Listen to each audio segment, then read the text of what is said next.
Takulandirani ku AMTV Malawi kuchimake kwa nkhani zenizeni. Ngati nkhani imeneyo kuno kulibe, dziwani kuti nkhani imeneyo ndi yabodza. Good morning.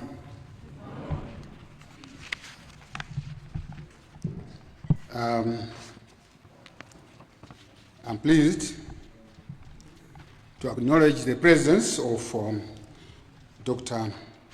Shadik Namaromba, who is the Minister of Information and Digitalization. We also have amongst us the Chief Secretary to the President and Cabinet, Dr. Justin Saidi. Thank you very much for honoring us, Chief Secretary. We're also privileged to have the former Chief Secretary, Mr. Lloyd Muhara, SC. Thank you also for your coming. We have Mr. Philip Madinga, who has already introduced himself, who's the one who's guiding this session. He happens to be the CEO of Standard Bank. He's the president of Bankers Association of Malawi, BAM, and also a member of National Economic Planning.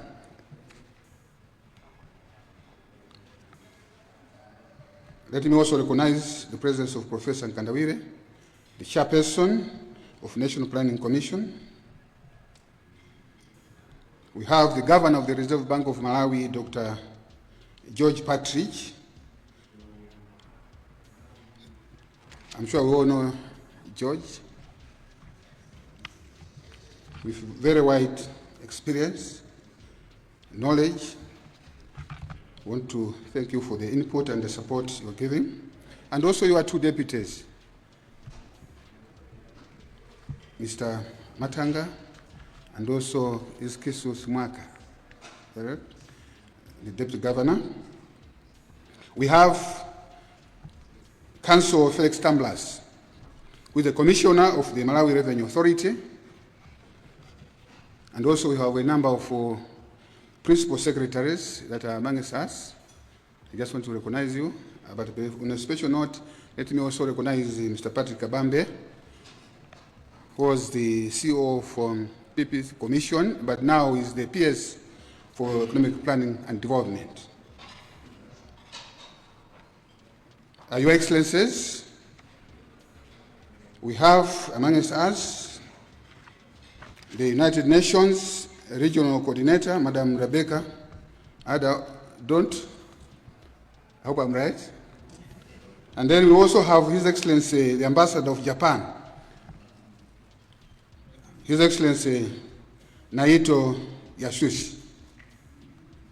We have His Excellency, the Iceland Ambassador, Dr. Davio, is it Janasoi or something like that? Welcome. We also have the IMF Country Manager, Mr. Nenan, who is amongst us. We have the World Bank Acting Country Manager, Mr. Jacob Angel. Welcome. And also we have Her Excellency, the German Ambassador, Madam Sane. Welcome. My apologies if you have missed any of you from our embassies.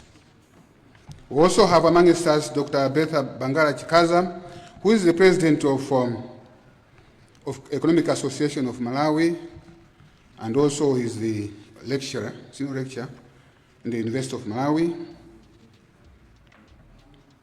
We also have members of the academia. I've seen a number of vice chancellors and the chairpersons of the board of almost all universities. We have members from the civil society. Let me thank you because you have been calling us that we want to be part and parcel of this consultation. I would like to thank you for coming. We have members of the business community led by Mrs. Deze Kambalame, who is also the president of MCCI. We have members or senior government officials that are here, and also we have our brothers and sisters in the fourth arm of government, the media. thank you for being here. Distinguished ladies and gentlemen, I would like to welcome you to this National Economic Recovery Plan consultative meeting with great honor and a deep sense of responsibility. At the outset, Honorable Minister of Information and all the excellencies, allow me to join the Secretary of the Treasury for sincerely thanking all the stakeholders that I've mentioned here today for honoring this government's invitation to participate in this very important consultative workshop on the National Economic Recovery Plan, commonly known as Nerp.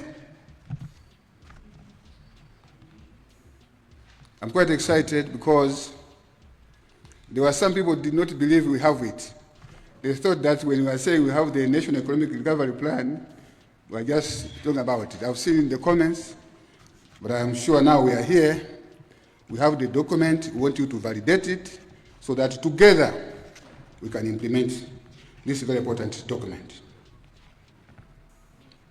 Honorable Minister, Your Excellencies, distinguished ladies and gentlemen, your presence here today reflects a shared commitment to the future of our country, and it demonstrates the importance of collective responsibility in rebuilding our economy and restoring hope to the people of Malawi.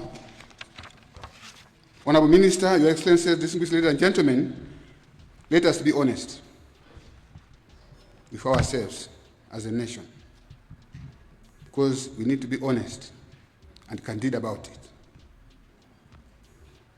The economic situation we are facing today did not just emerge overnight.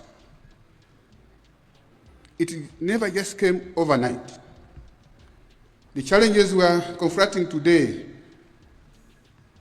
as our president says, they are man-made. And it's true, please, I repeat, the problems that we are facing today are man-made. And the president says if they are man-made, also the man can also resolve the problems. And the people that can resolve that are the people in this room. And the challenges that we are confronting today, they are very deep, structural, and they are accumulated over the years, but they were exacerbated in the past 5 years. They were exacerbated in the past 5 years.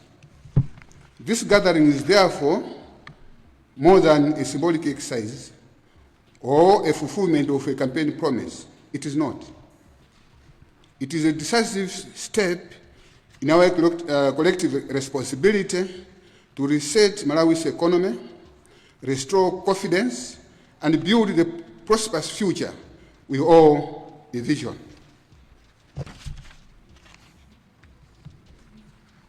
Upon our taking over government, led by His Excellency Professor Arthur Peter Mutharika, on the 16th September 2025 general election, we encountered what we never expected. Of course, we knew that the economy was in problems, but definitely not to the extent of the problems that were found. And these are problems that were made by the previous government. Honorable Minister, Your Excellencies, distinguished ladies and gentlemen, I want to assure you that what we saw when we came into government is totally unbelievable. It is totally unbelievable. I just wanted to give you a snapshot of what we found. And these are statistics that you can check and confirm. We found inflation at around 30%. That is in September 2025. But in 2019, inflation was 9%. So in a period of 5 years, inflation rate had jumped almost 3 times, more than 3 times. Public debt stock had risen to 24 trillion. 24 trillion in September 2025. And yet, in 2019, we found we left the public debt at 4.1 trillion, meaning that in a period of 5 years, our public debt had jumped 6 times. In a period of 5 years, it jumped from 4 trillion to 24. One wonders, how did we spend that much and we can't see anything on the ground? Forex reserves, less than a week. And yet, in 2020, when we left, we had almost 4 months of import cover and close to $1 billion at the Reserve Bank of Malawi.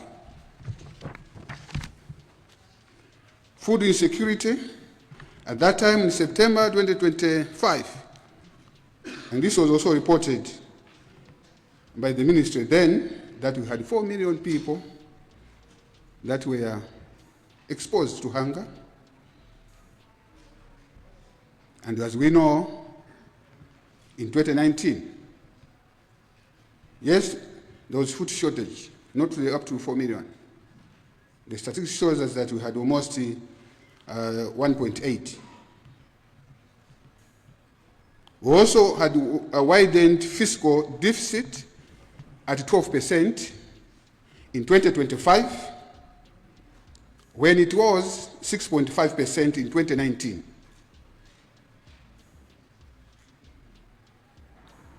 This is 12% of GDP, from 6.5% of GDP in 2019 or 2020. We also found elevated debt servicing obligations covering over 50% of domestic revenue in 2025, and yet it was 17% in 2019. Total interest payments, this is what we pay for the money that we have borrowed. Only interest, hovering to 90% of the total domestic revenue.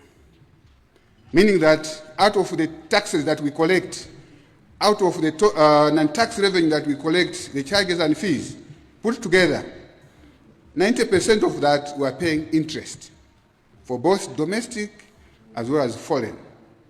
Meaning that it's only 10% that remains for us to use, for us to run government, for ORT to pay, and to pay other mandatory expenses. Economic growth was at 2.7% in 2025, but also you can also compare the same in 2019.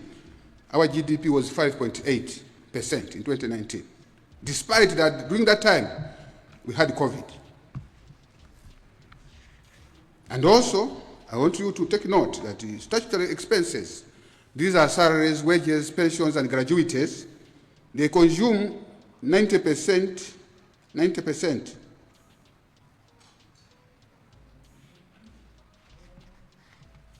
of the total domestic revenues.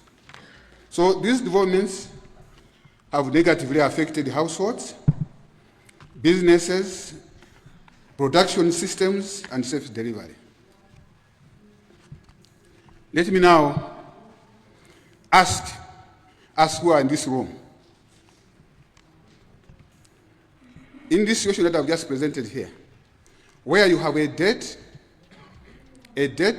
of 24 trillion, against of total revenue per annum, according to the budget, is 6 trillion. Total revenue that we collect per annum, and it's about 6 trillion. I think the Commission again can confirm that. Meaning that if we stopped everything else, we stop paying salaries, we stop paying ORT, we stop with subventions to statutory corporations, it will take us 4 years just to pay our debt. Because if you take 6 trillion into 24, is 4 years. It means it will take us 4 years just to be paying debt without stopping all the payments that the government is supposed to pay. And stopping even the development. That's what it means. So what could we have done? I want to address the nation that I'm aware people are suffering. I'm really aware that the taxes that we have imposed, the levies that were imposed, it's not something that we're happy with. Actually, at times we are asking ourselves, why did I find myself at this time? But somebody has to take the challenge. And I had to take the challenge. If we did not do what we have done so far today, if we did not raise the taxes, if we did not have the revenue, the levies that we have, I would guarantee you by today, we would not be able to pay the salaries for our civil service. That I can guarantee you. If we did not do what we have done today, I will guarantee you, we wouldn't have been talking about medicine in hospitals. Almost impossible. If we did not, for example, look at the automatic pricing of fuel, today we shouldn't have been talking about development. I'm sure you have seen that we have started renovating our roads. Almost all the roads is because of the tough decision that we made. Not that we're happy, but everything could not stop. I was there. Actually, this is my third coming in the Ministry of Finance. You can look at history. Whether did I impose the taxes that we have seen today, that we are seeing today. Look at the previous budgets that I had, both as ST as well as Minister of Finance.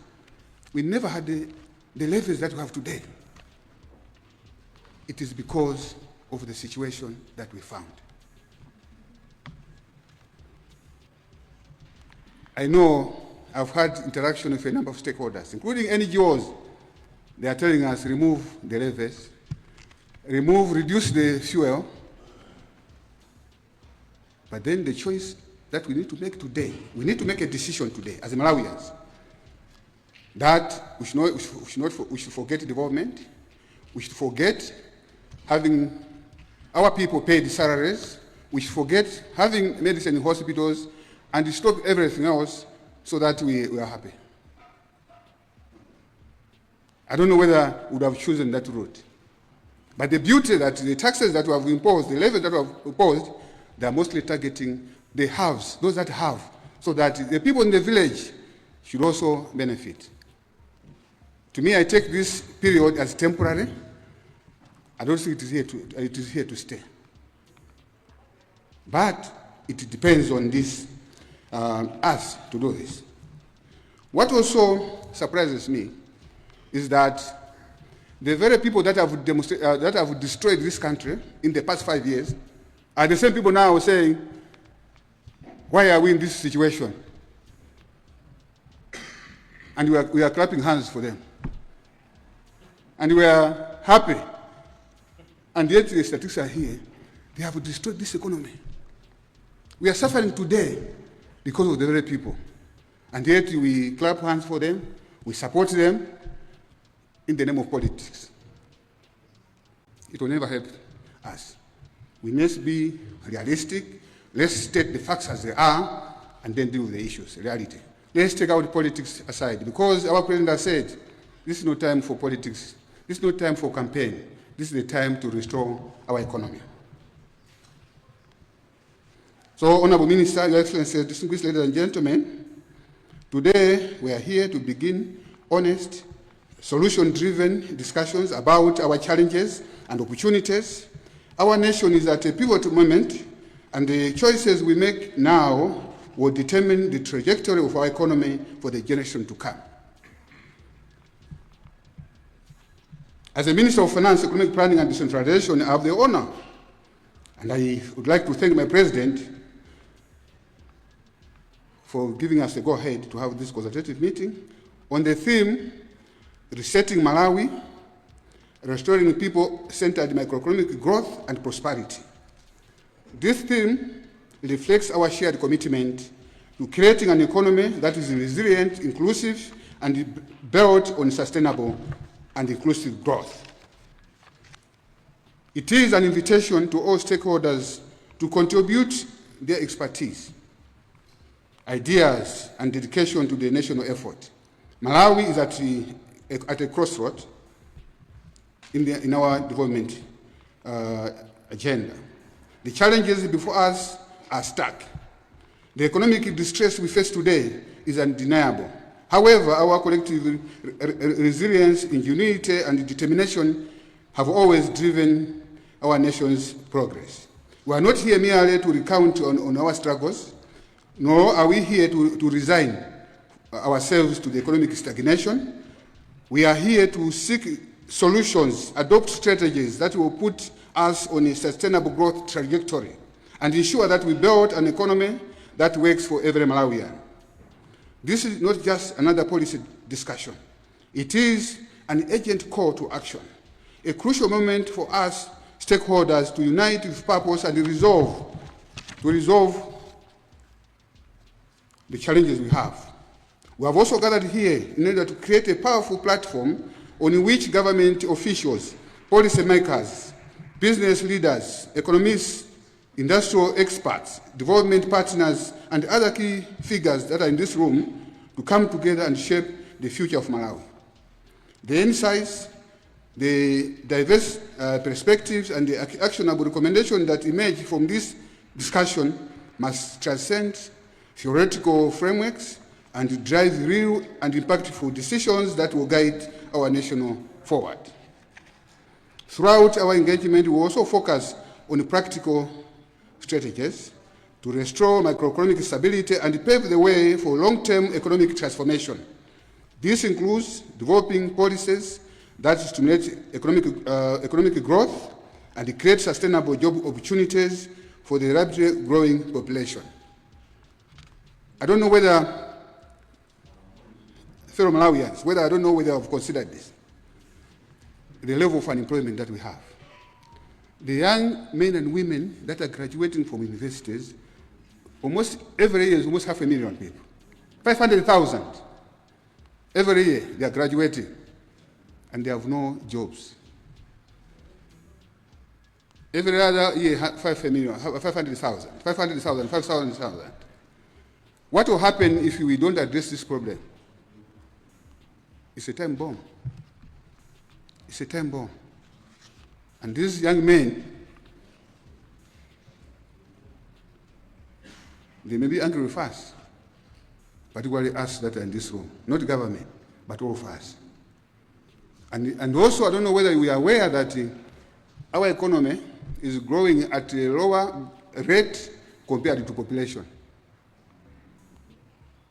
Our economy is growing. There are more people that are being born than economic growth, meaning that we are becoming poorer and poorer. Because if your population is growing faster than economic growth, it means per capita income. Because normally it's the population which is the denominator, meaning that poverty will be increasing. So if we don't address unemployment, if we don't address the issue of population, I will guarantee you, we can write theses, we can write newspapers, we still have a problem. This includes developing policies that stimulate growth, as I've said, and creating sustainable jobs for rapidly growing population. We will also examine in this discussion the structural reforms that are necessary to unleash private sector full potential and make it the engine of growth that drives job creation and innovation. Before we came back to government, His Excellency Professor Mwanamvekha did ask a few people, including myself, to assemble a team of professionals to look at a document that we thought to be National Economic Recovery Plan, and to see how best we can develop and formulate a workable economic recovery plan. Our president knew some of us were not sure, but our president knew that we were going back to government. Actually, when he told us to start preparing a national economic recovery plan, we were asking the president, are we going to go into government? He said, yes, I know. He was quite certain. So he assembled a team to come up with a national economic recovery plan. And the document that we're going to see, it has been worked out by the team in the ministry and the other stakeholders. And some of the stakeholders, they are here because we involved also people from the private sector that were working with us, even before into government. And I would like to thank you for your contribution for that. So this meeting is there to validate, to make your comments, because it's a living document. We need to do it so that there must be a buy-in from each and everybody here to make sure that we own this document and implement it together. Honorable Minister, Your Excellency, distinguished ladies and gentlemen, today's Malawi public debt, as I've said, it has reached unprecedented levels that should concern every patriotic citizen. When public debt approaches levels of 90% of gross domestic product, GDP, so our debt is neck to neck with GDP. It's 90%. I think we must all recognize that this is not sustainable. And you cannot leave it as is. No country can continue on such a path indefinitely without serious consequences for future generations, especially when your budget is predominantly a consumption budget. And let me also say this clearly, this should not be a mistaken for finger pointing. I'm not finger pointing to the previous government. I'm only stating facts. I'm only stating what is on the ground. It's not about finger pointing. And some of us, there are times for politics and there are times to say what is supposed to be done. However, if you are serious about solving our economic problems, we must also be honest enough to understand how we arrived here. We cannot correct a problem if we refuse to confront its causes. As a nation, we must also learn from the past policy slippages, weak fiscal discipline, and delayed reforms that contributed to the difficult economic situation that we are facing now. Fortunately, fate has placed us on the responsibility of correcting these imbalances on our generation, and in particular, on the head of our President, Professor Arthur Peter Mutharika, and his government, to make sure that we address these issues. Honorable Minister, Your Excellency, ladies and gentlemen, while the challenges before us are serious, they are not insurmountable. And this government has demonstrated commitment to doing exactly that. That's why His Excellency Professor Peter Mutharika has consistently said and reminded us that the problems that we are facing today are man-made and it can also be solved by a man. This important statement carries a profound message, and this is the message. It means through sound leadership, which we have, discipline, hard work, strategic reforms, and collective national effort, Malawi can restore macroeconomic stability. We can also rebuild confidence and revive productivity and return to the path of growth and prosperity. Honourable Minister, Your Excellencies, the Governor, ladies and gentlemen, government has already begun implementing difficult but necessary reforms aimed at restoring macroeconomic stability and also rebuilding confidence in the economy. These measures have not been easy, as I've said. We have undertaken serious fiscal consolidation measures, including revision of the tax policies, adjustment in VAT, and increases in selected fees and charges, and also reforms at improving domestic revenue mobilization. Difficult decisions have also been made in the energy and fuel sector, including fuel price adjustment in order to address growing fiscal and external sector pressures. Let me thank the Commissioner General for MRA that and the measures that were put in place now, the reforms, they are bearing force. And I'm sure you have heard the Commissioner General announcing that we are even managing to pass the target that we put in the budget, the revenue. And that is now easing the pressure that we have. And Commissioner General and your team, I would like to thank you for the effort, for the support that we are giving, and I hope you will maintain that pace so that At a later stage, you should be saying, I think we have done it, and let's reverse the taxes that we have.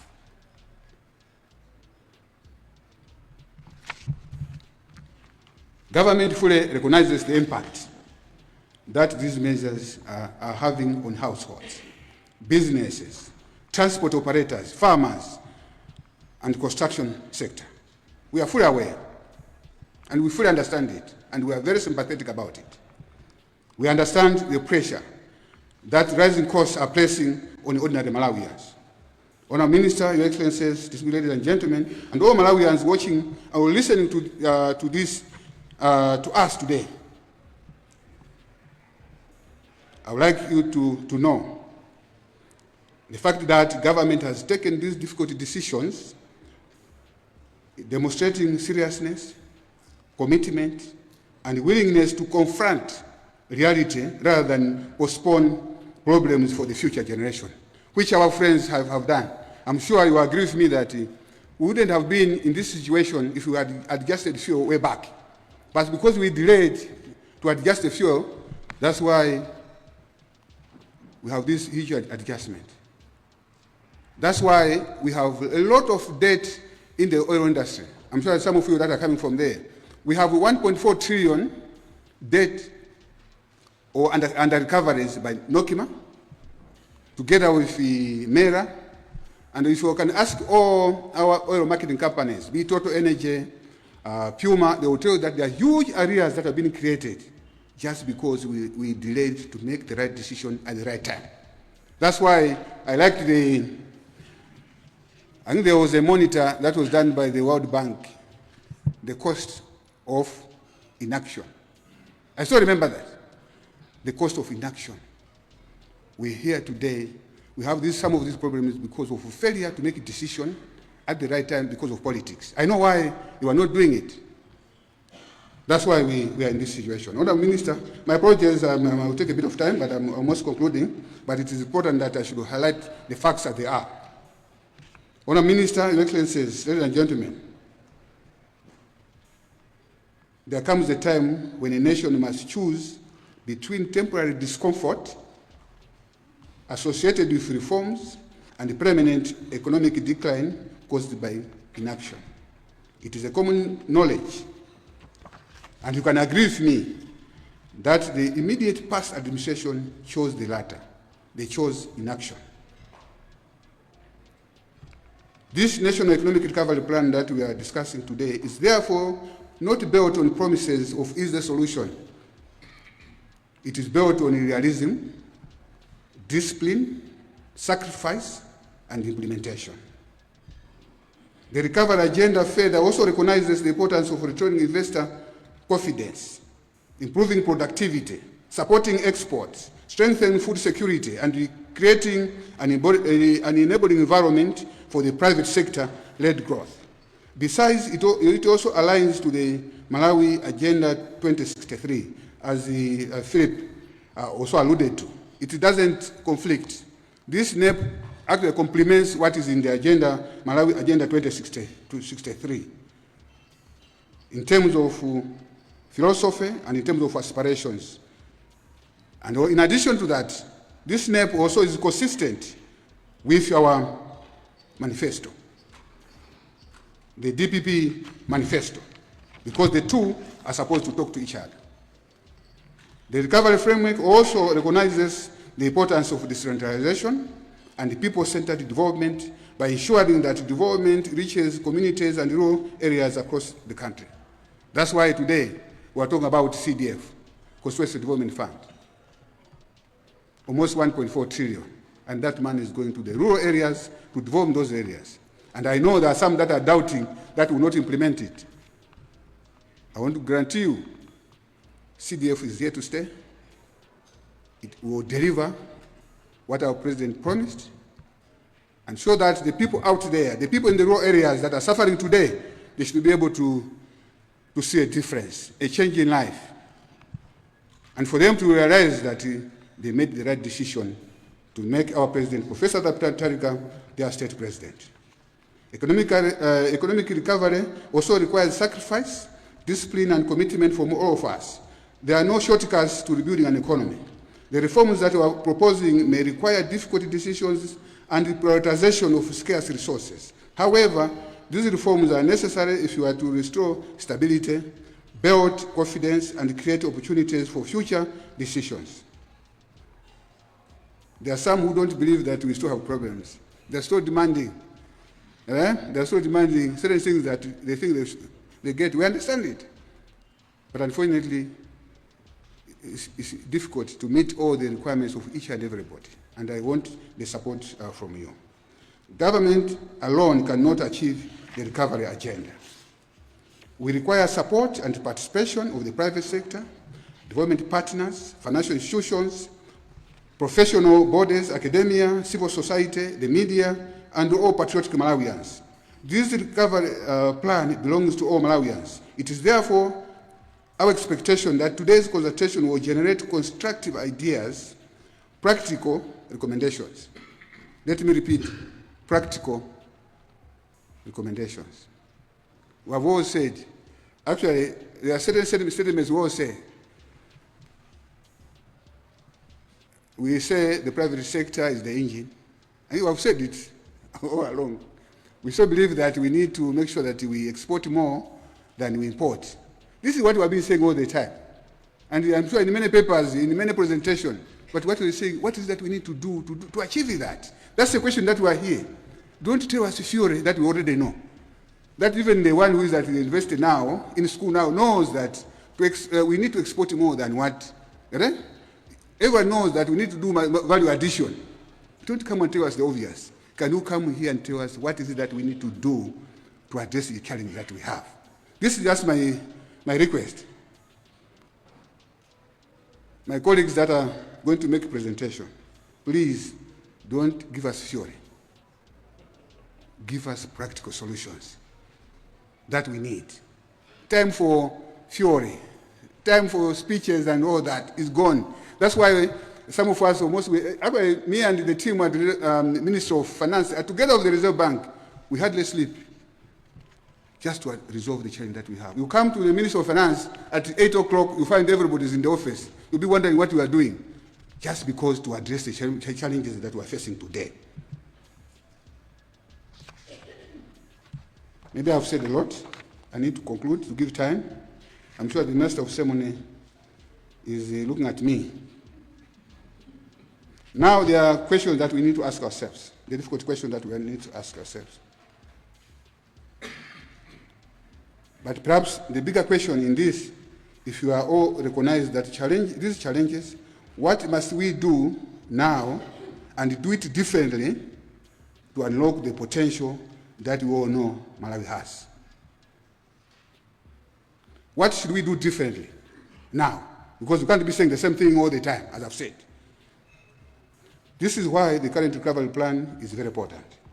It is also about moving from talking about our problems to implement practical solutions that can restore productivity, rebuild confidence, and improve the lives of many Malawians out there. What is required now is unity of purpose, policy consistency, discipline, accountability, and implementation focus. Honorable Ministers, Your Excellency, ladies and gentlemen, the task before us is difficult, but as I've said, is achievable. The journey ahead will require courage and national unity. I firmly believe that Malawi has the potential, it has the people, we have the resources, we have the institutional capacity, and above all, the right leadership of Professor Arthur Peter Mutharika to recover and prosper once again, provided we remain committed to doing things right. We have always said Malawi is endowed. We have plenty of water. Plenty of water. But we have many Malawians that are not able to find clean and potable water as we speak today. And yet, we have a lot of water resources just passing through the country. You get it? So the question, what do we need to use to do that? We are talking about now that we have more minerals. I'm told we have even more minerals than like the rutile that we have in Cassia. We have the rare earth that we have, but you're here lamenting. You get it? And yet, we have the resources that we have. In terms of weather, in terms of sunshine, I'm told we have the best. In terms of capacity, just look at the people that are in this room, the professors that we have in this room. Do we really have a problem to develop this country? Ask ourselves. The people that are just in this room, are you sure we can't find a solution? In fact, yesterday we were laughing. We invited a consultant on something else, which I want to mention. Then we invited somebody within Malawi to get his comments on the same.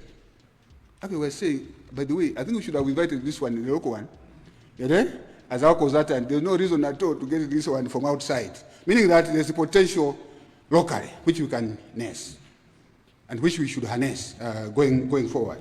Now, as I conclude, let me echo the profound words by Albert Einstein.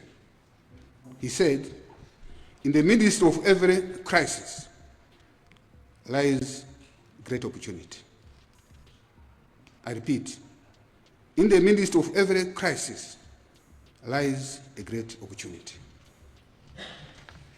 Our gathering today occurs at a critical juncture in Malawi's journey towards economic recovery, sustainable growth and resilience. It is against this background I would like to remind that economic recovery is not an event. It's not an event. It is a journey. And like every journey, it begins with a single step, taken together. If we commit to fiscal discipline, if we commit to innovation and unity, then the years ahead will look back on this moment, not as the time when Malawi stumbled, but as the time when Malawi stood tall, charted a new course, and reclaimed its place as a beacon of hope and opportunity in Malawi. And also, the future generations should be saying, yes, we had our parents, we had our grandfathers that turned this economy. You don't want the future generation to be castigating us what we are doing with the challenges that we have. Together, we will restore confidence. Together, we will build our foundation. Together, we will reignite growth. Honourable Ministers, Your Excellencies, gentlemen, allow me now, as a singular honor and privilege, to officially open the National Consultative Workshop on the National Economic Recovery Plan 2025-2030. Thank you very much, and thank you very much for listening. Thank you very much.